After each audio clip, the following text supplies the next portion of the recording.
Hey guys, welcome back to Maverick's Arcade. My name is Chuck, and yes, this is me. This was a mistake from a new shaver that I did not know the guard real well, and I went zip and realized it was short. So I'm going to grow it back out to my normal length. I'm not happy with this. It kind of makes me look a little fatter than I actually am. Now granted, I have gained a bunch of weight lately, and I'm going to be working on that as well. New Year's resolutions and all that stuff, you know. So in any case, I went from looking kind of like Rick from Pawn Stars to looking like King Hippo from Mike Tyson's Punch-Out. So, gonna work on that. Back to the arcade thing. Now, here's why I was very excited. LEDBlinky 7.0.2.0 has an update, and it has an update that we specifically asked for. Now, as you can tell from looking at my arcade, I am definitely all excited about making as much light up as possible. Therefore, I had asked Arzoo over at LEDBlinky, hey, can we light up multiple LEDs instead of just one? Because previously, you could only light up just one. And he said, no, it's not possible. Let me check into it. So he released this update and he sent me an email saying, hey, by the way, that feature's in there. So I got all excited and went to check it out and tested it, and it works beautifully. And now I'm going to show you how to do it. Now, to first show the difference, I'm going to show you what we had set up. Because I wanted the arcade lights to go crazy, I had set up an animation file that was part of the video animations for specific games. And in that animation, I had my floor lights light up and flash, and the side flipper lights flash. And the downside to it is they were flashing all the time, regardless of what was going on in the game. I wanted all the lights to only flash when the siren was lit during the game. And again, that was not possible with the previous version of LEDBlinky, but it is now. So first, let me go ahead and play through. I have the controller over here. I'm using the PlayStation controller, so I have the analog controls, which is definitely useful when it comes to Chase headquarters. So I'm going to show you the way that it's currently set up, and I'm going to skip through to the part where the siren engages. Now, underneath the arcade, over here, you can see I have red, green, and blue lights underneath currently, and the top light of the marquee is just lit. And my other controls for Launchbox are currently displayed. Once we go ahead and launch Chase headquarters, now this was the downside of having to do an animation the whole time. As you can see, my floor lights are going crazy. There's no siren or anything to be concerned about right now. The side lights are flashing, but the marquee up on top is dark. So let me go ahead and play through the game long enough to get to get to the bad guy to turn.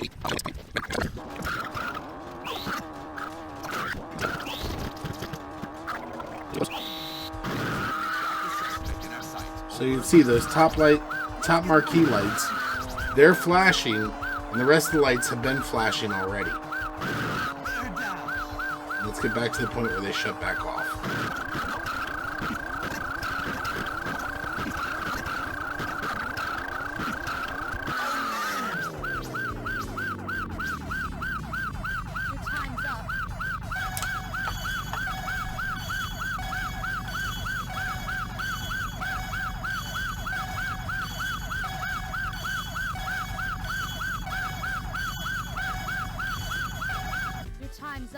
So as you can see, the marquee lights shut off. We're back into a regular mode now. And that is how they're originally set. Now I'm going to leave an arcade, or I'm going to leave a coin in this machine, just so that we don't have to see the ugly text next time. So let me go ahead and quit out of this game. And we're going to show you the modifications now. I'm going to show you the modifications that you need to do to set up the new way. So first thing we're going to do is we're going to quit out of our launch box. I'm going to go over to my movie screen here so you get a better view of what's going on. I'm going to the area where I store my launch box, and that's here under LEDBlinky. Now in the LWA folder, we're going to go into game specific and we're going to choose gameplay. And in this one, we're going to rename it to Deactivated. Now, this is the animation file that lights up the bottom marquees and lights up the side lamps. So what we're going to do is I'm going to open up my LEDBlinky software. I'm going to open up the animation editor. And the reason why I'm doing this is I want to find out, open, and I was already here before, so the deactivated one.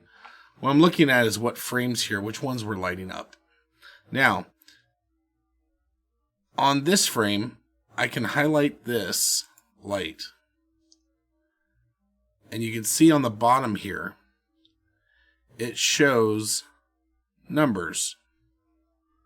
So on there, it shows 60, 59, and 58. And the first one's lit, so that's 60. So I'm going to keep a list of my port numbers. So for red, it would be port 60 at 48 brightness. Right? And then at this sequence part of the animation, the second one, this is my flippers. So the last set, so this one goes 19, 20, 21. So 21 should be at 48. RGB, blue, 48. So port 21 should be at 48. Now, this is going to be in my LED 1 light, because this game has 2 LED lights. We were previously using it because we could only light up one color at a time.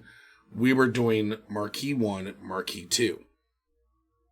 What we're going to do now is we're going to add frames of the animation to what we had for marquee 1, marquee 2, so that wigwag effect will carry on throughout the entire arcade.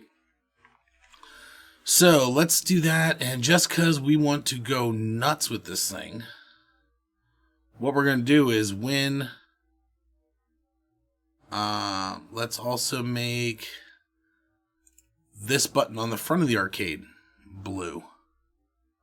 So we'll make it opposing color.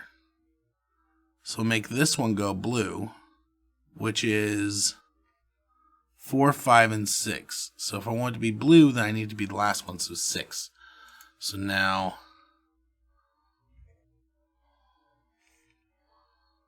so we'll do 6, 48. And this was also the one, so 60. Yep.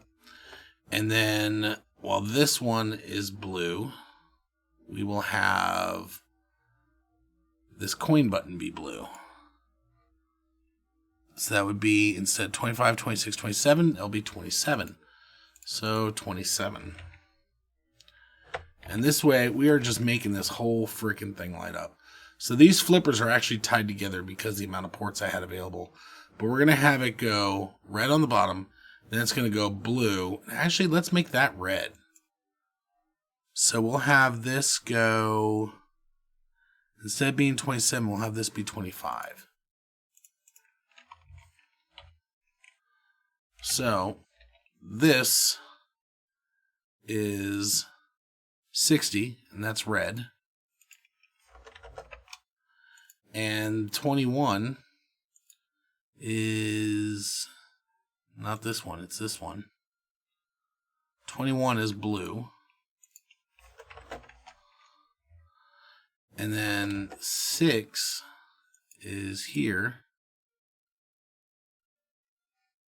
And that's blue.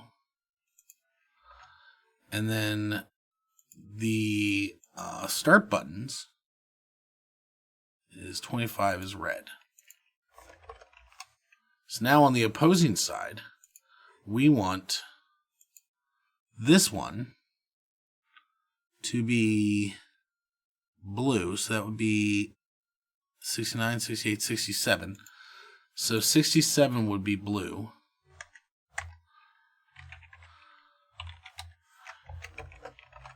And then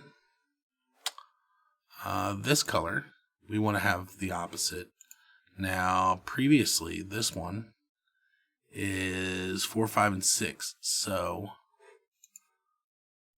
we want the first one of this. So it's 10, 11, and 12. So we want 10, 10, and that would be red. And this one here on the bottom. So the one that was previously on the bottom is 60. So we want this one definitely to be blue, which would be 55. So up here, 55, 48. This one's going to be blue. Now the flipper was 21. We need it to be 19.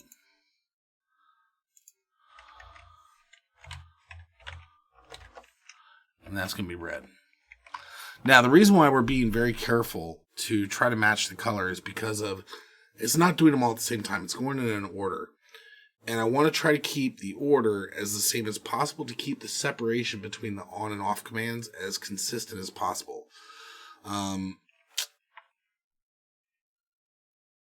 As it stands right now with the flipper, I'll get a little bit of run over because the timing of it sending the commands where it'll light purple sometimes. But since it's on the side, it's not a big deal. And since on the wigwags, we're not changing color, we're just on and off, we shouldn't get any mixture of purple there. It should only occur on the flippers. So we have a set of colors here. And what that's going to do is it's going to cause our floor lights to go back and forth. It's going to cause our flippers to go back and forth. And it's going to cause the buttons on the front of the case and for the insert coins and the start buttons on the top of the case to go back and forth. Now we already have our marquees here on the top in the current instructions. So we're going to leave those and you'll see what we're doing here. Now I made, to get to those commands now, we go into LEDBlinky. Again, this is part of the instructions before, but now that we have a new, little more functionality. So the original method is what I have in here. And what you can do is, as we come down to the chase headquarters here, I'm going to pull up my notepad. So I need to look at my other commands. So you can see here, controller 1, which port at full strength 48. So you can see lamp 1, port, or controller 1, port 3 is this one here. And that's blue. So we currently had that set for lamp 0 has port 3. So lamp 0 has port 3, 48, which was blue. And then this is lamp 1, and that was port 51. So back to our notes over here. 51, 48. And confirming up here, we look at this. 51 would be our R LED. So that would be red.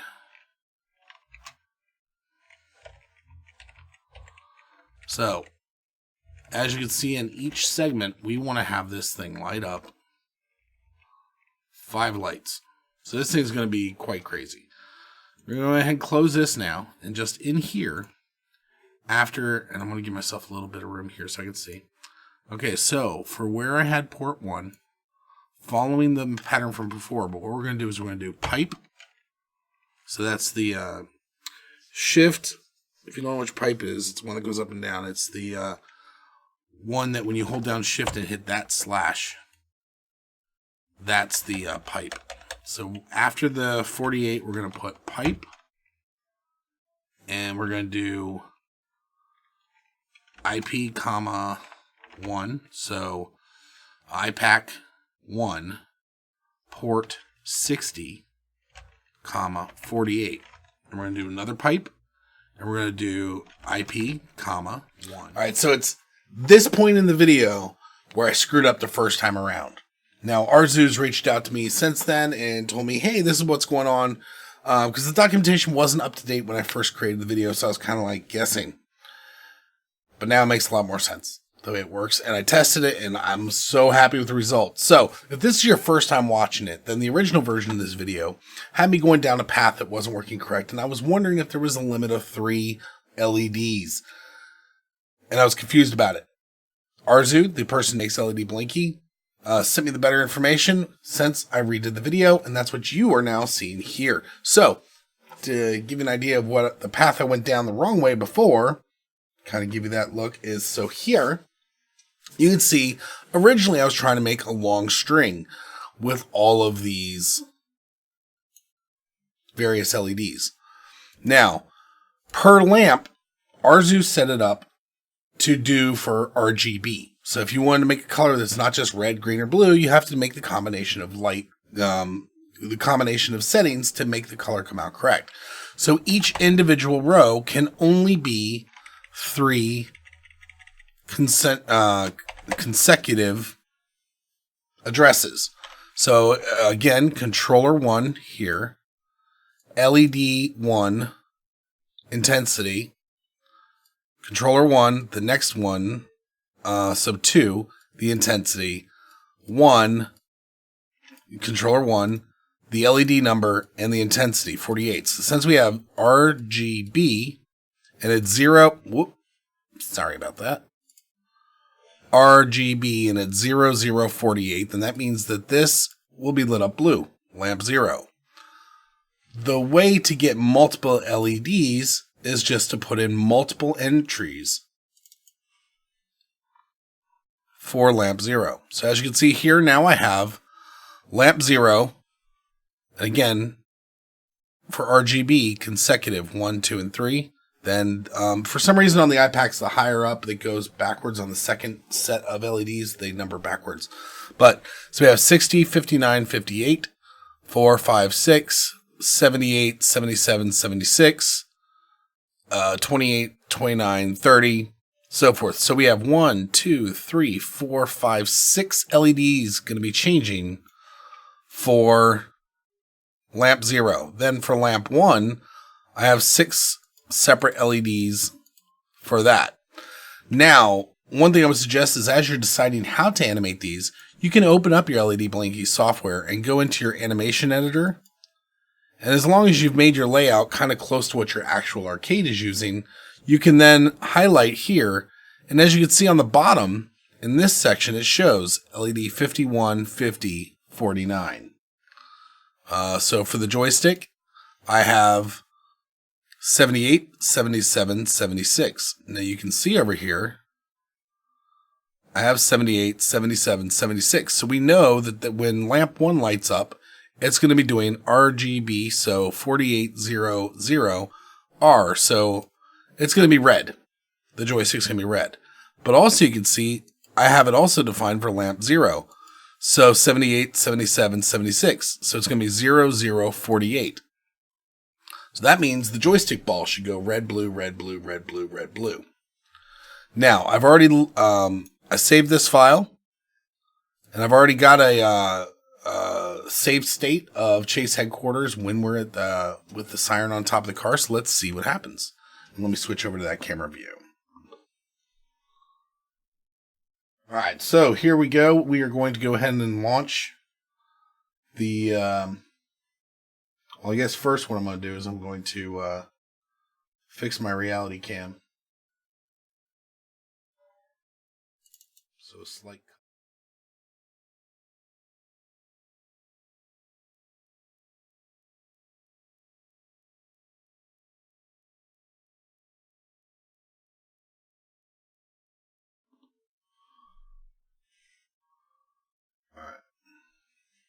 All right, so I had to adjust my camera. It wasn't set up right. So here we go. We're going to go ahead and launch Launchbox.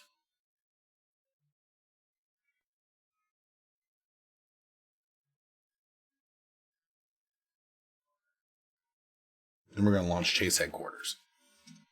And you'll notice the joysticks, more coin buttons, and everything are going to be lit.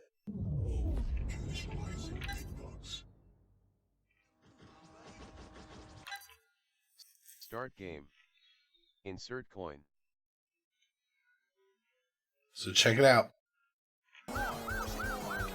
So now you can see the joysticks are going nuts. The floor is going nuts. You can see there. The floor is going nuts. The insert coins, the top coins, the second player joystick is lighting up. This thing is just going insane. So you see all this color changes. And we're running out of time.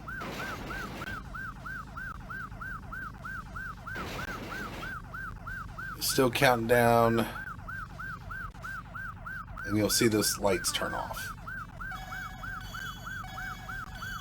Well, once we let this thing get to 0, I guess.